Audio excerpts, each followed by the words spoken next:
Humanity was on the edge of extinction. The entire planet was about to be submerged. In a situation like this, a group of highly intelligent people came up with an idea to keep humanity alive. An idea so shocking, it changes everything. The story begins with Jain and his mother, Gu-A-Na. They lived on the 3rd floor of a tall apartment building. Like every other morning, Gu-A-Na wakes up to get ready for work. She starts preparing Jain for school. Suddenly, a violent crack of thunder shakes the entire area. Gu-A-Na looks out the window. Heavy rain is pouring down. Water is already flooding the streets below, but she doesn't think much of it. She goes back to making breakfast. Jain loves drawing. He's passionate about it, but his mother never really looks at his drawings, something he complains about every single day. Now he started drawing on her iPad, hoping that this way she'll finally notice his work. And then everything changes. The situation spirals out of control. The water keeps rising, higher, until it reaches the 3rd floor. Just then, the building's security management team makes an announcement over the loudspeaker. They ask everyone to gather essential belongings and move to the upper floors temporarily. Gu-A-Na immediately rushes to pack the necessities. That's when her phone rings. The call is from her company. They want Gu-A-Na safe at any cost. Because Gu-A-Na isn't just an employee, she's the development manager of the AI Emotion Engine project. She's extremely important to them. That's why the company has arranged a helicopter on the building's rooftop. To escort her safely, a security officer named Sun Hee-jo is on his way. Meanwhile, the water level keeps rising. Panic spreads across every floor. The power is already out. The elevators have stopped working. The staircases leading upward are completely jammed with people. In this chaos, reaching the 30th floor is a massive challenge. Gu-A-Na changes direction and runs the opposite way. There's another staircase on that side. One important thing to remember: this incident is happening in present-day Seoul. Keep that in mind. It will matter later in the story. The staircase on the other side is completely empty, so the mother and son start moving upward without any trouble. On the way, they notice people drowning below. No one is coming to save them. It's clear. The city's rescue system has completely collapsed. After pushing through multiple obstacles, they somehow reach the 5th floor. A massive crowd is already gathered there. People with small children are the most distressed. No food, no water, no working toilets. That's when Gu-A-Na spots someone familiar. The security officer, Sun Hee-jo. He's there to escort her to the rooftop. But the moment Gu-A-Na looks toward him, Jain suddenly disappears. At the same time, the water flow becomes even more violent. Within moments, the 5th floor is flooded as well. In the chaos, Gu-A-Na's purse is swept away by the water. Inside, it were her son's medicines. She tries to grab it, fails, but she doesn't stop. She keeps searching for Jain, no matter what. And when she finally finds him, it's already too late. That's when Sun Hee-jo arrives like an angel. He pulls both of them out of the water. Jain's heartbeat has stopped, but Sun Hee-jo immediately starts CPR and manages to bring him back to life. After that, Sun Hee-jo records a short video of them and informs the company that both of them have been found alive. Gu-A-Na asks him what exactly caused this flood. That's when he explains the truth. About 3 hours earlier, a small meteor struck Antarctica. The impact caused the ice there to melt completely. Sea levels rose to a dangerous height. Half of Japan was already underwater. And very soon, this 30-story building would also be submerged. Scientists were aware that this disaster was coming, but they couldn't stop it. The meaning was clear. This was doomsday, the end of the world. And in these conditions, Gu-A-Na had been chosen to save a new form of humanity, because across the entire world, only 2 people had successfully worked on creating an AI emotion engine: Gu-A-Na and her boss, Hyeon-mo. But the problem was, Hyeon-mo had been missing since morning, along with her son. No one knew whether she was alive or had been swept away by the flood. That left only one person, Gu-A-Na, the only one capable of giving emotions to artificial intelligence. Gu-A-Na then explains that the emotion engine they had created was still in its testing phase. It wasn't complete yet. It still needed to be trained. She explains that just like today's AI companies allow people to use AI agents for free so they can learn by talking to humans, the emotion engine also needed time. Time to learn, time to develop. She makes one thing very clear. Without her boss, she can't do this alone. But none of that matters to Sun Hee-jo. He has only one job: to get Gu-A-Na and Jain safely to the rooftop. And that's exactly what he's focused on. He then adds something else. The rest of the company's team has already completed their research. They have even created human bodies capable of reproduction. The only thing missing is emotion, and only Gu Ana can give them that. Right then, Ja-in needs to use the bathroom. They have no choice. They stop inside one of the apartments to take care of it. By now, they've reached the 15th floor. Every stop they make, every floor they reach, the company's team is tracking everything in real time. But there are certain things, important things, that they are still keeping hidden from Gu Ana. Suddenly, the gas pipes begin to vibrate violently. All three of them rush out of the apartment. The very next moment, gas pipes start exploding in multiple places. Pathways collapse everywhere. With no other option, Sun Hee-jo climbs up using the railing. From above, he tries to pull Ja-in up. During this chaos, Gu Ana slips and falls down into the water, but she doesn't give up. For her son, she pushes herself with all her strength and swims back up. That's when she hears a voice coming from inside the elevator. A girl is trapped inside, screaming for help. Her name is Lee Jisoo. Gu Ana tries to force the elevator doors open, but they won't budge. She reassures the girl and goes upstairs to look for help. That's when she sees something disturbing. Two looters taking advantage of the disaster. Terrified, she rushes back down and tries once again to open the elevator. But before she can do anything, that floor also gets flooded. She barely manages to escape. By the time she reaches Ja-in again, his condition has worsened. His medicine bag was already swept away by the water. With no choice left, Gu Ana starts running through nearby apartments, desperately searching for medicine. Seeing this, Sun Hee-jo loses his patience. Time is running out, and he doesn't want to make a single mistake. He tells Gu Ana that Ja-in can easily be reset and restored to his original state. So why waste precious time? But Gu Ana refuses to listen. Even if Ja-in was created using AI, living together had formed a deep bond. To her, he wasn't just an experiment. He was her son, and she was not willing to lose him under any circumstances. From an elderly couple's apartment, Gu Ana prepares a liquid mixture and makes Ja-in drink it. Watching her panic this much for a child created in a laboratory makes one thing clear. This is what real human emotion looks like. And this is exactly why creating emotions is the hardest task for any machine. From here, the story shifts into a flashback. In an accident, Gu Ana's husband had already passed away. He was the one who used to take care of Ja-in. Gu Ana never felt strongly about children. She didn't even want to raise Ja-in. To her, Ja-in was just a project, something she wanted to return to the company. That's why she asks her boss to take Ja-in back. Her boss, Chief Researcher Ha-yeon-mo, tells her that within a few months the company will send people to collect Ja-in. They will also take Yoo-jin along. Yoo-jin was another project, just like Ja-in, personally supervised by Ha-yeon-mo. But after creating them, Ha-yeon-mo begins to feel regret. She starts believing that maybe they should never have created children like this in the first place. The story then returns to the present. Ja-in regains consciousness. The child who was once nothing more than a project to Gu Ana has now become her entire world after her husband's death. Ever since she started raising Ja-in herself, everything changed. Now, she can't imagine even a single moment without him. Suddenly, the weather clears up. The sky opens. Sunlight breaks through. For a moment, it feels like the disaster is over. But that calm is only the silence before the tsunami. Without warning, the weather shifts again, and a massive tsunami strikes. Sun Hee-jo grabs the child and sprints toward the rooftop. With extreme difficulty, they manage to survive even this monstrous wave. When they reach higher ground, they see a pregnant woman screaming in labor pain. The moment he sees them, her husband begs Gu Ana for help. But even though she wants to, Gu Ana can't do anything. She's forced to leave them behind and keep moving forward. Finally, they reach the rooftop, and that's where the real truth is revealed. This rescue mission was meant only for one person, lead researcher Gu Ana. Everyone else was meant to die here. The Darwin Center, an official United Nations institute, was making humanity's final attempt to avoid extinction.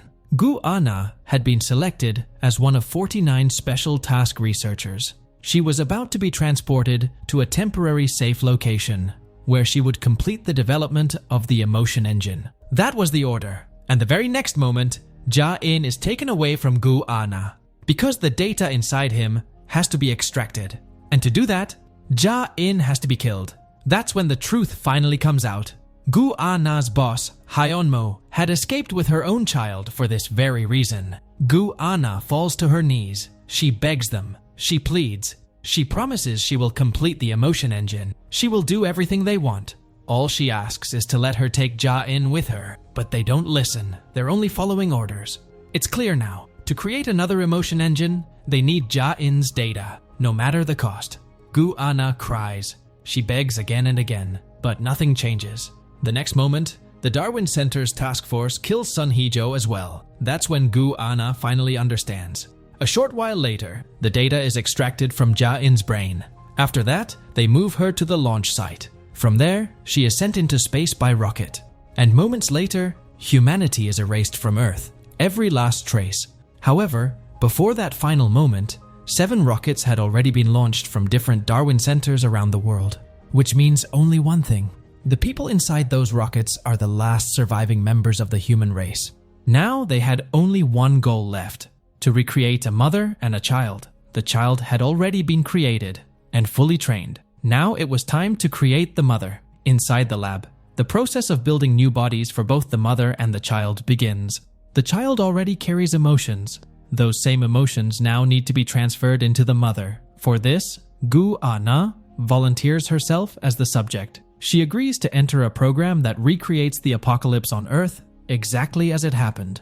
A full simulation. Inside this simulation, the child will live with his mother for 6 years.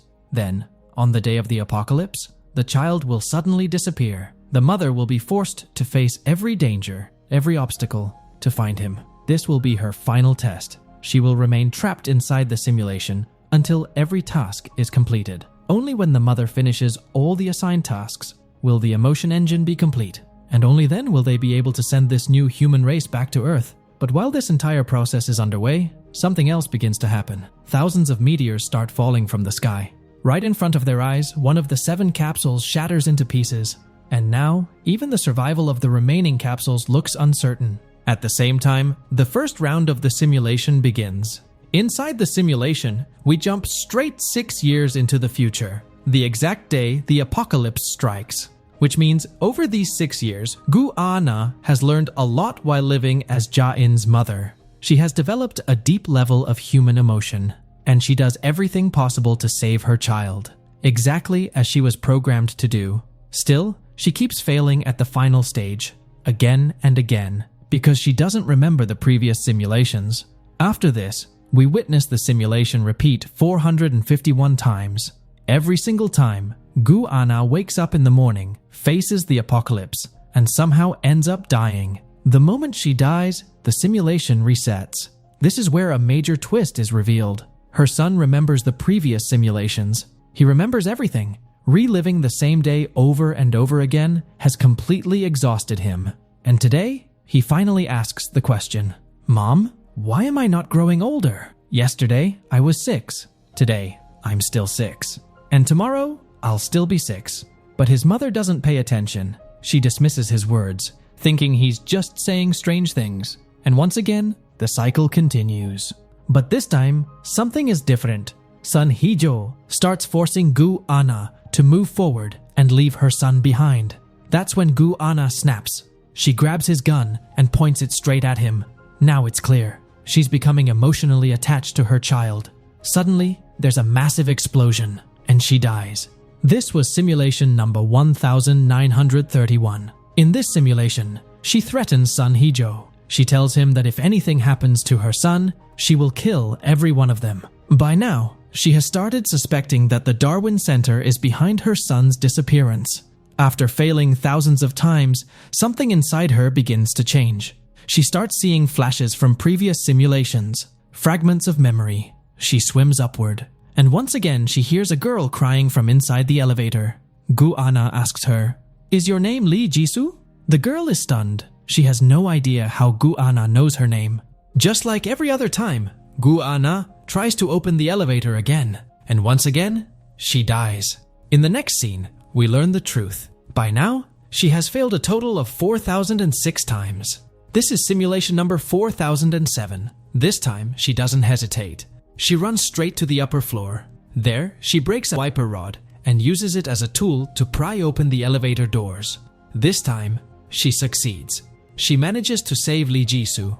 After that, Gu Anna tells her the truth. She says she needs to find her son, and because of that, she can't take Lee Jisoo to her grandfather. Lee Jisoo will have to go there on her own. Hearing this, Lee Jisoo is even more shocked. How does Gu Anna know about her grandfather? Gu Anna can't explain it to her. But now, she's sure of one thing. The day she finally finds her son, that day, the simulation will end and she will be free. The moment Lee Jisoo hears the boy's name, she remembers something. She says that while she was trapped inside the elevator, she heard strange noises. Some people were questioning a child, asking which apartment he lived in and what the door password was.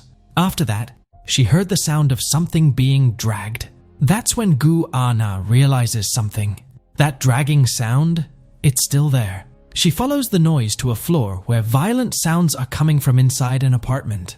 At that moment, she sees flashes from a previous simulation, the one where the thieves caught her and killed her. This time, she stays alert. Before going inside, she reaches for a hammer. But before she can react, both thieves suddenly attack her. A brutal struggle begins. From a distance, Sun Hee-jo notices what's happening, but by the time he reaches the door, the thieves have already locked it from the inside. One of them starts choking Gu Anna. She's seconds away from dying, and then the door suddenly opens. This apartment belongs to Lee Jisoo's grandfather. At that exact moment, Sun Hee-jo storms inside. He grabs one of the thieves and throws him straight down into the water below. Holding the second thief over the railing, Sun Hee-jo demands to know where Jain is. Terrified, the thief breaks down. He says they only scared the kid a little, asked where he lived, asked for the door password, and then they let him go. The moment Sun Hee-jo hears this, he throws the second thief down as well. Now the question remains, where did Jain go? One thing is certain, this apartment is no longer safe. The water will reach here soon. Gu Anna realizes that if Lee Jisoo stays here, she will die. She asks Lee Jisoo to come with them, but Lee Jisoo refuses. She says she will never leave her grandparents behind. Hearing this, Gu Anna learns another painful truth. Humans don't just worry about their loved ones. When the time comes, they're willing to give up their own lives for them. Meanwhile, pressure starts building on Sun Hee-jo. The company orders him to reach the rooftop immediately. They assure him their team will find Jain from behind. But Gu Anna refuses to move without her son. Now she remembers everything clearly. If the company finds Jain, they will kill him and extract the emotion engine data from inside him. By now, across all simulations combined, she has checked nearly 90% of the apartments. But not once has she found Jain. Gu Anna keeps experiencing déjà vu, yet she still doesn't realize that she's inside a simulation. Think of it like this. She's inside a game that can only end once every task is completed. But she keeps dying midway, and every time she dies, the game restarts. Meanwhile, the company's task force has started killing civilians to locate Jain. Gu Anna hides from them while continuing her search. That's when something catches her eye. Drawings on a wall. Suddenly, she remembers something important. Every single day, her son used to beg her to look at his drawings, and every time, she ignored him. The moment this realization hits, Gu Anna doesn't waste a second. She turns around and runs straight toward her apartment.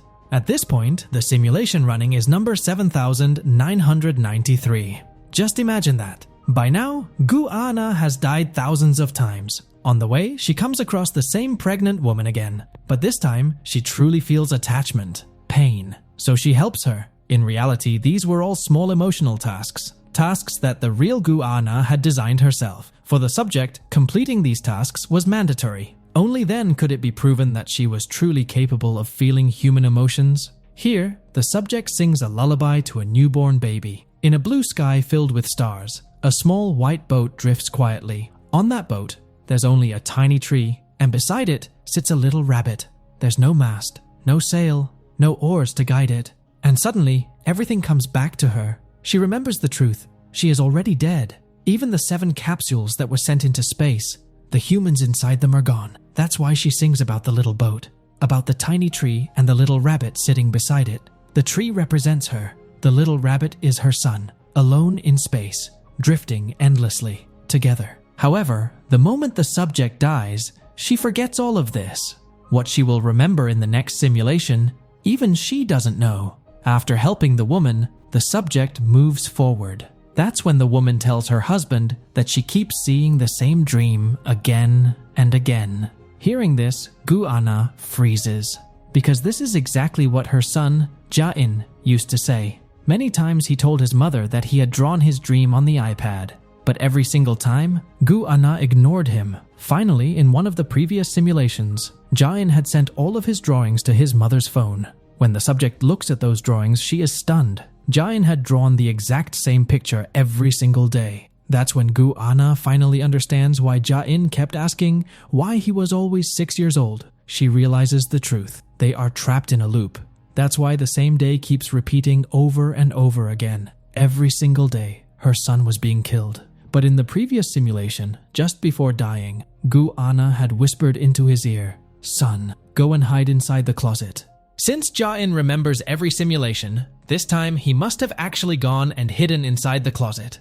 Gu-ana rushes out to find him, but before she can reach him, she's caught. They inject her with a sedative. Now the task force has only one objective: find Ja-in. Just before losing consciousness, Gu-ana looks at Sun Hee-jo and says that in the end, the task force will kill him too. The moment he reaches the rooftop, they'll eliminate him. She also tells him that the two of them have met before. Hearing this, Sun Hee-jo is shaken. He tries to question her, but the task force steps in and pulls them apart. At that exact moment, Sun Hee-jo begins seeing flashes from past events, fragments of memory. Enraged, he attacks the soldiers.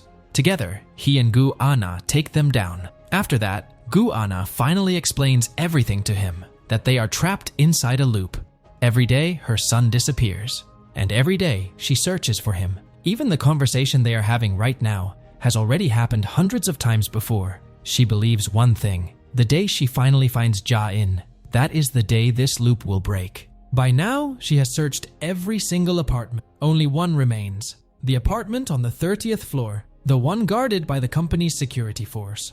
At this point, Sun Hee-jo also starts remembering everything. They fought on that 30th floor many times before, and every single time they were killed. Gu-ana now understands the truth. No matter what, they are trying to keep Ja-in away from her. Before she realizes it, the simulation count crosses 21,000. During all these runs, she changes her plans. She changes how she fights.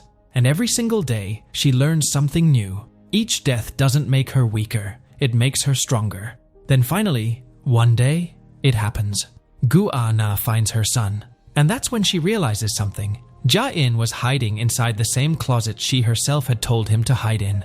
Remember the very first simulation. When Ja-in was about to be killed, his head prepared to be cut open so the data could be extracted from his brain. Back then, Gu-ana was completely helpless.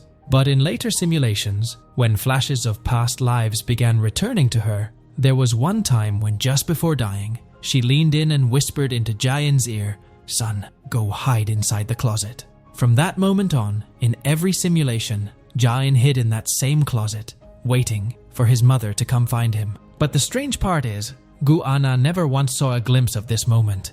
She always believed that she arrived too late, every single time. From here, the story moves backward, back to the moment when the simulation was about to begin. That's when a meteor struck their capsule. Gu-ana was on the brink of death, and in that very moment, she made a decision. She chose to become the subject of the experiment herself. That's why, inside the simulation world, Ja-in wasn't sent alone. Her memories were sent along with him. She knew exactly what awaited her: endless pain, countless deaths, unimaginable suffering. Still, she chose to enter, because no matter what, she had to pull her AI son out of that loop. At the same time, all the memories of the mother and the child were extracted and sent to Isabella Lab. One thing was absolutely clear. The day this experiment succeeds, a new human race will return to Earth. And the most powerful truth of all is this: everything that happened in space has now been fully recovered inside Gu-ana's AI emotion engine, because those memories belong to the real Gu-ana. Now she knows everything: why she is here, why this simulation exists, and what the final destination is. At that moment, the security forces arrive with a helicopter. Gu-ana grabs her son and starts running. From the other side, the tsunami grows even more violent. Before she can be captured, she looks at Ja-in and tells him to jump down and wait there. The very next moment, the tsunami engulfs everything. Everyone present there is killed. The story now jumps 5 years back to the time when research on the emotion engine was still underway.